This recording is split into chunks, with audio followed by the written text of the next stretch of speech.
Ya. Assalamualaikum warahmatullahi wabarakatuh. Pada hari ini Ibu akan menjelaskan pelajaran prakarya materi pertama, yaitu adalah kerajinan bahan lunak. Apa sih kerajinan bahan lunak itu? Nah, kita akan bahas nanti di PowerPoint ini. Oke, sebelumnya kerajinan bahan lunak adalah bahan-bahan yang mudah dibentuk. Contoh, misalnya ada bahan tanah liat dan batu. Yang mana yang lebih mudah dibentuk? Pastinya tanah liat. Nah, tanah liat merupakan salah satu kerajinan bahan lunak. Nah, tapi bahan lunak itu dibagi menjadi dua. Yang pertama yaitu adalah bahan lunak alam dan bahan lunak buatan. Lalu ciri dan karakteristik bahan lunak alam dan buatan itu apa saja nanti kita akan bahas, teknik pembuatan serta produk kerajinan dari bahan lunak alam dan buatan. Apa sih kerajinan bahan lunak alam dan buatan? Yang pertama yaitu adalah kerajinan bahan lunak alam, yaitu adalah kerajinan bahan lunak yang berasal dari alam sekitar, baik dari tumbuhan maupun dari hewan yang ada di dekat dengan kita. Yang kedua yaitu adalah bahan lunak buatan. Bahan lunak buatan adalah bahan yang bersifat dari buatan manusia dengan menggunakan bahan kimia. Nah, contoh bahan lunak alam yang pertama yaitu tadi tanah liat. Nah, tanah liat ini merupakan bahan lunak yang digolongkan dalam bahan lunak alam karena dia berasal dari alam. Yang kedua yaitu adalah kulit. Nah, yang ketiga yaitu adalah getah nyatu. Apa sih getah nyatu? Nanti akan dibahas satu-satu. Pour clay atau kelai tepung. Kita lanjut, bahan lunak buatan. Ada polimer clay, fiberglass, lilin, gips, dan sabun.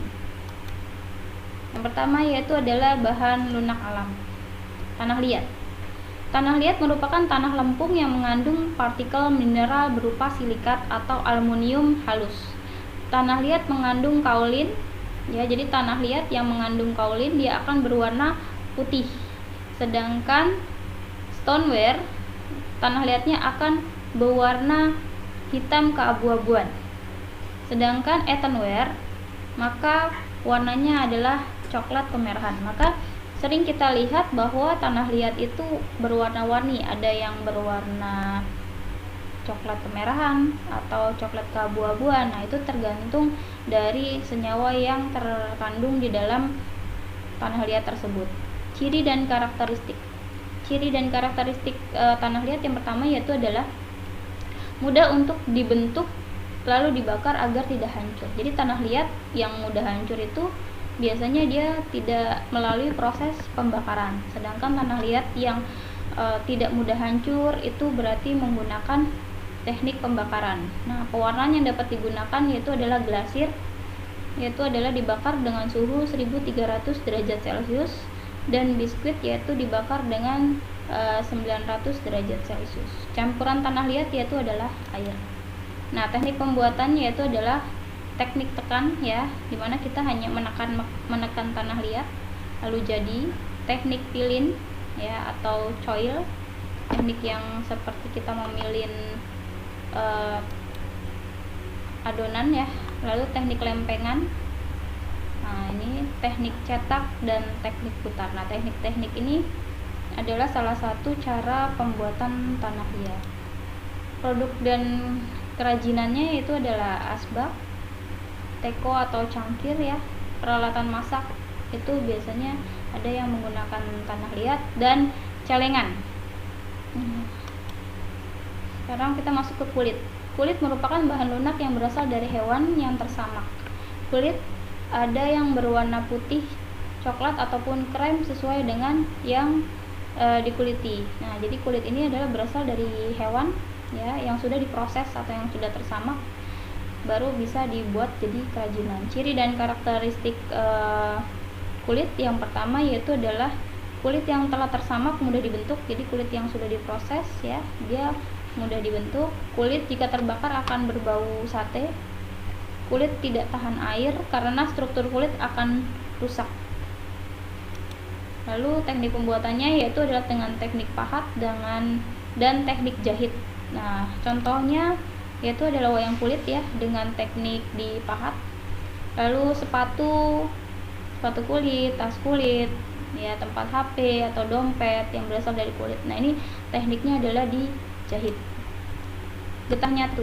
Nah, getah nyatu merupakan getah pohon nyatu. Jadi, getah ini berasal dari pohon yang bernama pohon nyatu, berwarna putih getahnya. Pohon getah nyatu berasal dari Pulau Kalimantan. Jadi, ini hanya ada di Kalimantan. Getah ini sering dimanfaatkan sebagai kerajinan setempat suku Dayak. Ciri dan karakteristiknya yang pertama adalah getah nyatu berwarna putih dan mudah untuk diberi warna. Getah nyatu harus dimasak terlebih dahulu, namun jika terlalu lama dipanaskan dia akan mengeras. Nah, ini tekniknya dipanaskan ya. Setelah dipanaskan baru dibentuk. Nah, hasilnya apa saja? Yang pertama ada patung prajurit ya, patung perahu ya, atau patung suku Dayak, dan patung suku yang sedang bermain alat musik. Nah, yaitu selanjutnya adalah forklay ya. Forklay merupakan bahan tepung yang dibuat menjadi adonan untuk kerajinan bahan lunak. Tepung yang digunakan berupa tepung tapioka, tepung sagu, dan tepung terigu.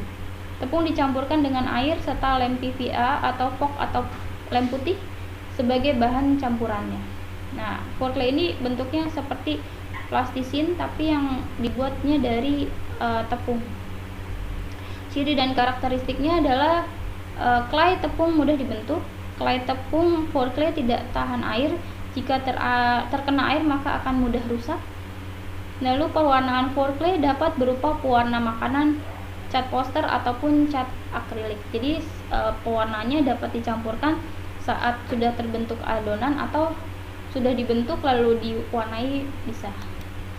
Teknik pembuatannya yaitu adalah dibentuk dan dicetak. Hasil kerajinannya yaitu bisa jadi aksesoris kalung, gantungan kunci, aksesoris pelengkap, dan hiasan dinding. Lalu polimer clay. Nah, ini sekarang kita masuk ke bahan lunak buatan. Nah, polimer clay ini mirip seperti plastisin, cuman merupakan semacam adonan yang sudah dicampurkan dengan bahan kimia sehingga mirip adonan kue sintetis. Polimer clay memiliki berbagai warna yang mencolok dan bahan polimer clay tidak perlu dibakar untuk menjadi keras.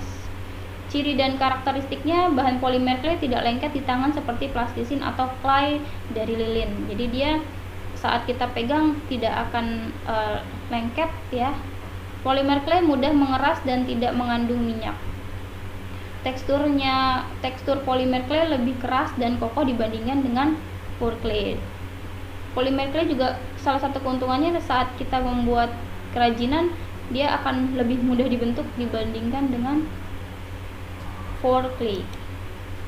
Teknik pembuatannya yaitu adalah dibentuk ya, sama seperti forklay, dia juga dibentuk dan dicetak. Lalu produk hasil kerajinannya yaitu adalah aksesoris kalung ya, lalu aksesoris hiasan rambut, action figure, dan lukisan atau hiasan-hiasan dinding lainnya.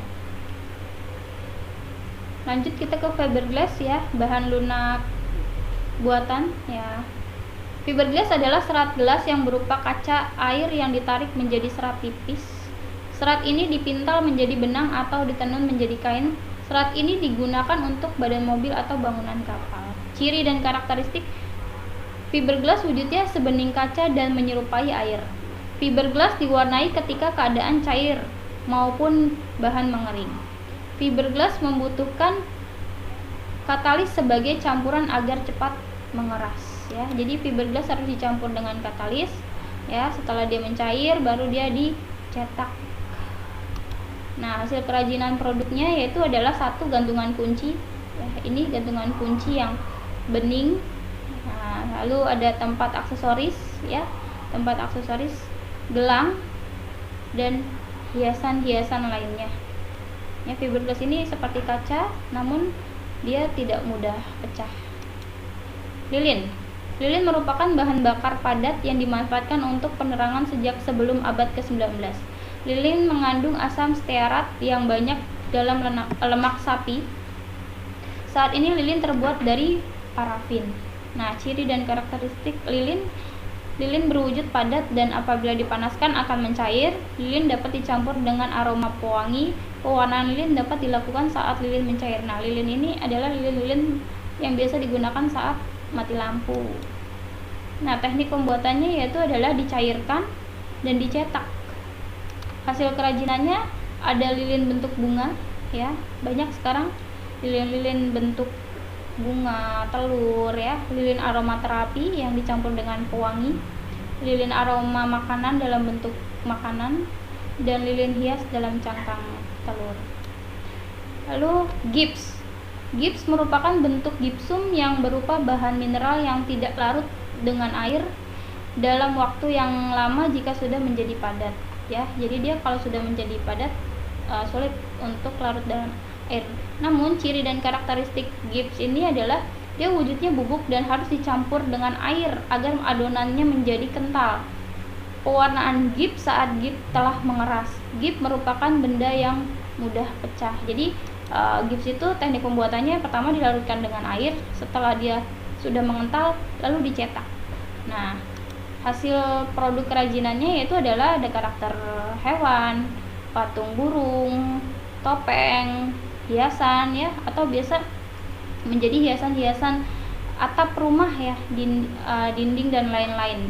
Nah, warnanya putih dan dia bisa diberi warna setelah si gips ini mengeras. Sabun. Nah, ini sering kita pakai setiap hari, ya. Sabun merupakan bahan lunak yang terbuat dari bahan kimia yang berfungsi sebagai pembersih badan, permukaan yang licin, serta mengandung deterjen. Nah, ciri dan karakteristik sabun yaitu adalah sabun berwujud padat sehingga bisa diukir. Sabun juga dapat diparut sehingga bertekstur seperti adonan clay. Pewarnaan sabun dilakukan saat sabun berbentuk adonan. Sabun dapat mengeras dengan hanya didiamkan. Nah, ini tekniknya dapat diukir atau dicetak, ya.